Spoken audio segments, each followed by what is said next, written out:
There's an old saying that curiosity killed the cat. Oh, sorry, no offense, that's just an expression. Apparently the moral is being too curious can be dangerous. But that's not something that we adhere to around here. We like being curious, answering some of those things that you always wondered about, be it everyday items, long-held customs, or even an odd turn of the phrase. Things like, why golfers yell the word four? Four? What do they call French bread in France? Sacre bleu! And why does orange juice taste so bad after brushing your teeth? So rest assured, we're bound and determined to keep answering those questions. And if someone tries to stop us, no worries. After all, there's more than one way to skin a cat. Oh, I'm sorry, my bad. Welcome to the podcast. It's the Always Wondered podcast. Hey, I'm Rick Peterson. We start with a question that we alluded to in an earlier podcast. Have you always wondered why some countries drive on the right side of the road and some on the left? Actually, I'm good either way, as long as I have a cup holder. Yeah, well, for the rest of us, buckle up. We're about to swerve into history. Our travels bring us all the way back to the Roman Empire. The ancient Romans did some amazing things. And to think they did it all in those cute little sandals. Yeah, they built a massive network of roads, 50,000 miles of hardened roadways, used primarily for military purposes. Now, the Romans did have cars, obviously, but carts and chariots tended to stick to the left side of the road. That way, if an enemy were to approach while traveling, the driver had easier access to their weapon in their right hand. Yeah, that's going to leave a mark. Now let's fast forward to the 1700s. The Roman Empire was gone, but the British Empire reigned. And they said, when in London, do as the Romans do. I'm not quite sure that's how the saying goes. Oh. But whatever. They kept that tradition alive, finally making left-hand traffic the law of the land. Over the years, that driving style was then exported to their various territories, including Australia, New Zealand, South Africa, and India. And those areas continue to drive on the left today.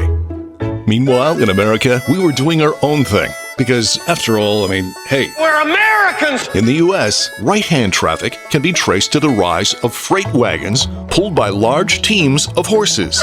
Since these vehicles rarely had a driver's seat, riders typically would ride on the left rear horse, keeping their right hand free to control the rest of the team. Now, as these wagons became more popular, traffic naturally moved to the right so the riders could sit closer to the middle of the road to avoid collisions. Or manure. And things were pretty much a done deal by the early 1900s when Henry Ford mass-produced his Model T with a steering wheel on the left, which meant it was necessary to drive on the right. And as a bonus, that meant that the passenger side could easily exit to the curb. Thank you. So where does that leave us now? Well, about 65% of the world drives on the right, 35% on the left, and 100% of tourists panic at their first roundabout. You're driving on the wrong side of the road. So in the end, the Brits swear by the left, and the Americans just swear at traffic. Hey, buddy, learn how to drive! Just be careful out there. The Always Wondered podcast. It's a toy so iconic, it walked downstairs, alone or in pairs. Cats everywhere declared war on the metal snake.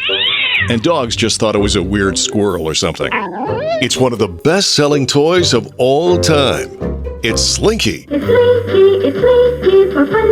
You know it. You probably had one. And if you're like most people, you spent 4 minutes playing with it before it became tangled into a metallic rat's nest and was thrown into the family junk drawer. But maybe you've always wondered, how did this absurdly simple coil of metal become a national phenomenon? It's a bit unusual of a story. In 1943, in the midst of World War II, naval mechanical engineer Richard James was working to create metal springs that would keep sensitive shipping equipment steady while at sea. When he mistakenly knocked some springs off a shelf, they didn't fall. Instead, he was surprised to see them virtually walk down over some other equipment on their way to the floor. That's when he knew he was onto something. Richard had a vision, a dream, a shiny, coil-shaped fever dream. So Richard and his wife Betty devised a plan to turn his invention into a toy. Betty scoured the dictionary and came up with the perfect name, Slinky. They borrowed some money, got their product off the ground, and eventually turned Slinky into a huge success.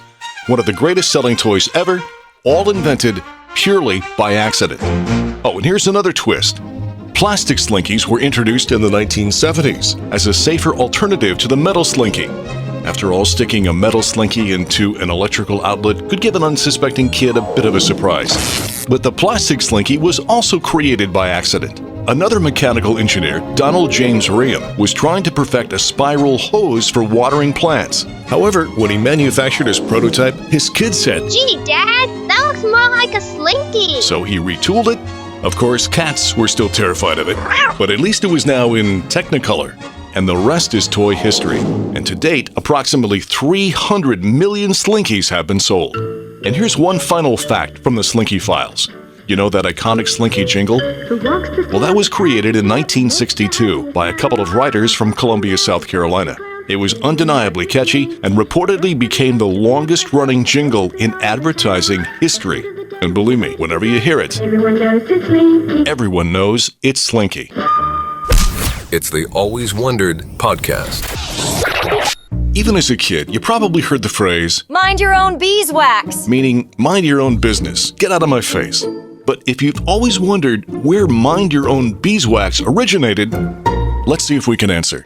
Here's a great story of how back in the 18th and 19th centuries, women whose faces were left disfigured by smallpox would try to fill and hide their facial blemishes with beeswax. And if someone got too close or too curious, the women would simply say, "Mind your own beeswax." It's a fascinating story, but unfortunately, it's completely false. Sorry about that, Internet. So the more likely origin is that beeswax is simply a substitution. The phrase "mind your own business" is attributed to 17th century British philosopher Sir Francis Bacon. Oh, bacon. No, not that bacon. So that phrase has been around for years, and we all know what it means. Keep your nose out of my affairs. But saying it can be pretty harsh. That's like divorce court talk. So most likely changing business to beeswax softened it up a bit. It's kind of like being shushed by a friendly children's librarian. It still gets the message across, but it was a much more polite way of saying it. And it's been used on playgrounds ever since. But as always, we'd love to hear your take on it. And believe me, we won't ask you to mind your own beeswax if you have any thoughts. The Always Wondered podcast. Well, that's going to do it for this episode. We appreciate you hanging out. And once again, we will leave you with one to ponder. Have you always wondered why you jam a finger but stub a toe? Sorry, I should have warned you about that footstool. I'm Rick Peterson. Thanks for listening. The Always Wondered podcast. If you like what you hear, please subscribe, leave a 5-star rating, and a review. Listen on Apple Podcasts, Spotify, or wherever you pod. Feel free to offer suggestions for future topics or simply reach out to alwayswonderedpodcast@gmail.com.